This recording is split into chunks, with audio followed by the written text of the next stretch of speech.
لله رب العالمين والصلاة والسلام على رسوله الكريم اما بعد فاعوذ بالله من الشيطان الرجيم بسم الله الرحمن الرحيم رضي الله عنهم ورضوا عنه صدق الله العظيم ان الله وملائكته يصلون على النبي يا ايها الذين امنوا صلوا عليه وسلموا تسليما صلی اللہ علی النبی الأمی وآلہ صلی اللہ علیہ وسلم صلاۃ و سلاما علیک یا سیدی یا رسول اللہ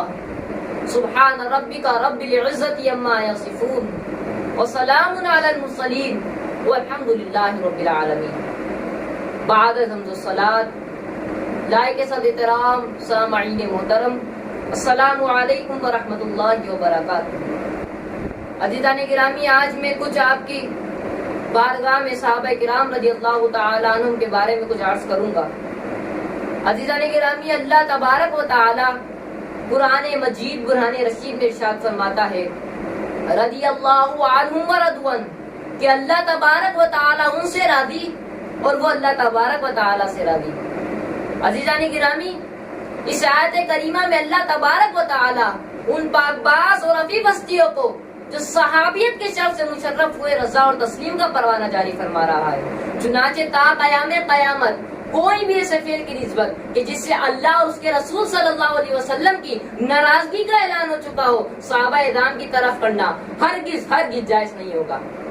عزیزان گرامی، رسول کریم حبیب رحیم صلی اللہ علیہ وسلم اپنی زبان لا ينطق عن الهوى سے ارشاد فرماتے ہیں کہ اصحابی کا نجوم فبأيهم اقتديتم اهتديتم، یعنی میرے صحابہ ستاروں کی طرح ہے، بس ان میں سے تم جس کی پیروی کرو گے ہدایت پا جاؤ گے۔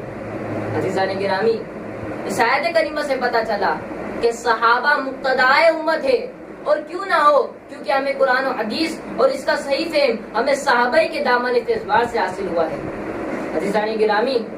صحابہ کرام قرآن و حدیث اور دیگر علوم شریعت کے اول ناقل ہیں، لہٰذا صحابہ کی حتک تدہیر اور ان کے بہتان تراشی نقل شریعت کو باطل کرنا ہے، اور یہ ایک سنگین جرم ہے، اور مذہب مہذب اہل سنت و مشائخ کے علماء ایسی گستاخانہ گفتگو کرنے سے منع فرماتے ہیں، اور صحابہ کے گستاخ کی صحبت میں بیٹھنے سے منع فرماتے ہیں، اور ایسی فرقہ باطلہ کی ہمیشہ نہ صرف نفی فرماتے ہیں بلکہ ان سے مودت اور تعلقات کو بھی ناجائز اور حرام فرماتے ہیں۔ عزیزان گرامی،